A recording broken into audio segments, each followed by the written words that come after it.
Hello, and thank you for joining me today. Well, this is the Tuesday, February 28th edition of our video devotionals. Thank you so much for joining us today. And here it is, the last day of February 2023. We call this Thankful Tuesday. Here we end another month. It's already 2 months we've got in the books, as they say. And of course, today, weather-wise, we are back in the 70s. And so we'll take it. And we appreciate the Lord, whatever he does with the weather, it's his business. If he decides to let it snow a week or two from now, be okay with me. But at this point, we do have a lot of things blooming and growing, and people's already thinking planting and maybe planting early. I know I am. Me and another man in our church, we talked about it. Maybe we can plant as early as the end of March, and that's possible. But around here, usually it's about the middle of April when you really feel safe to plant. And even sometimes, like last year, I did what my grandfather used to do, and he would wait till about the 1st of May to make sure no frost would occur. But at any rate, so we appreciate you watching today. And so we're going to read from the Today book. All we have is just one entry here on this date in history. In 1854, the Republican Party was started at Ripon, Wisconsin. So there you go. So the Republican Party started in 1854.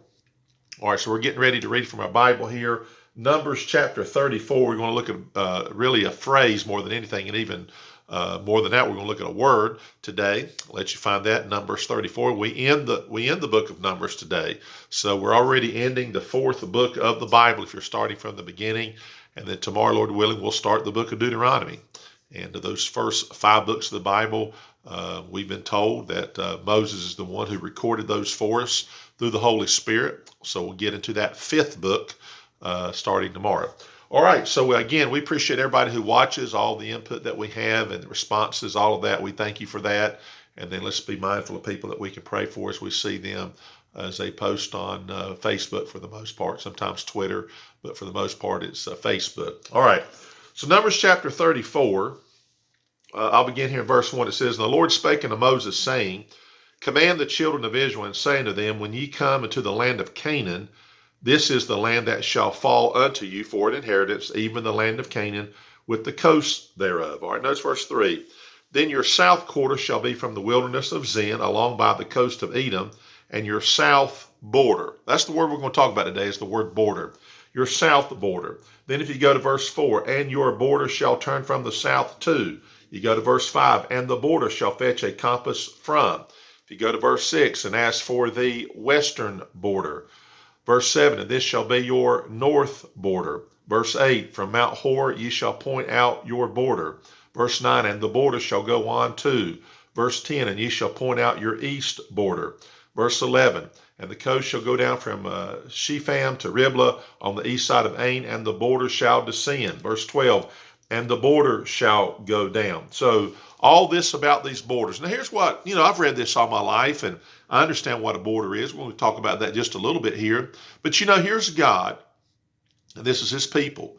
And he could have said, you know what, when I take you out of Egypt, then there'll be no borders. You'll have no borders. The whole world will be yours. And yet the Lord didn't do that. He gave them a specific place, and it has very specific borders. And we could give you all the details about that. But the point is, God gave them borders. And then within the very borders of the nation, as we would call it that, then they had the tribes, and they had their lots, they had their area. And so let's talk about physical borders for a minute. Physical borders, all right? We are the United States of America. If you look at a map, you can see our borders, the north border, the west, the south, and the east border. Our eastern border, for the most part, and our western border, for the most part, is 2 oceans, the Pacific and the Atlantic. And then you've got Canada to the north, you've got Mexico to the south, and of course we have our borders.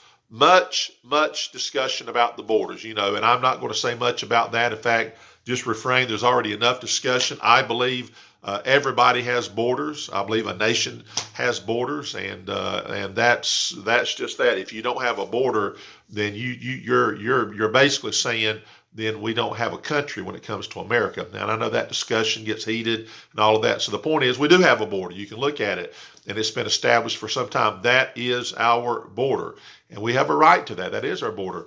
God said to his people, you've got borders, and these are going to be your borders. Even to this day, the nation of Israel and we could discuss about where those borders are not where they should be because of the fighting and the overtaking and all through the centuries and all of that. And that's one of the things, of course, when the Lord comes back, those borders will be reestablished. And so we could talk about that. But physical borders, look, at your home, you've got borders.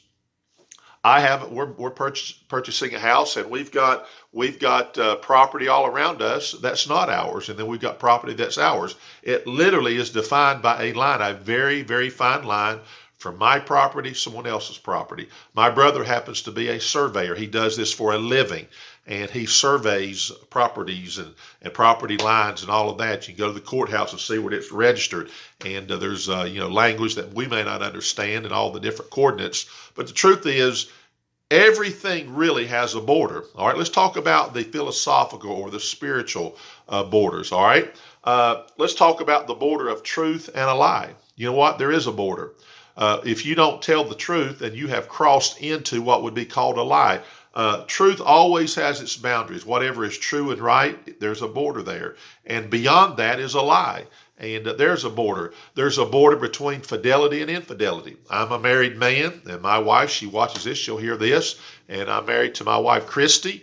And there is a line between being fidelity and infidelity, being true to her or not true to her. And there's a border there. And to say, well, there's no borders, well, that's just ridiculous. There would be so much chaos, and there would be so much disorder, and there would be so much about life that we wouldn't appreciate because there are borders. We've talked about it, but there's climate borders. We've got winter, and we're coming into spring and summer and fall, and sometimes it's but the point is there's even borders to that. There's distinctions, if you please, and there's borders to everything. And we could speak about hundreds of things about borders. But the interesting thing is that God does establish these borders. There's a border between night and day. There's a border between the good and the evil, and then there's the physical borders. And there's places that's right to go and not right to go. People have fences. There are lines. There are physical boundaries like oceans and mountains and rivers and different things and all of that. So I'm saying there are borders, and God established these borders and said these are what I've given you, and what's within that border is yours, and that's what's beyond that border is not yours. And to make the distinction here, God says, you know what, you're my people, and I know this earth belongs to me, but the truth is there is a border, and there's yours, and beyond that is not yours. So even God has established that. So may we understand the borders in our lives. May we understand the importance of those borders. May we understand that God has given us some things, and stay within our borders. You hear the expression, stay within your lane. If you go out here on the highway, here's another one that's easy to understand. You go out here on the highway, you've got a white line on the side. You're not supposed to cross over that. If you cross over that, you're getting into a place where it gets dangerous. You're getting off the road. Then if you're on a 4-lane highway, you've got a separation between the highway going the same direction.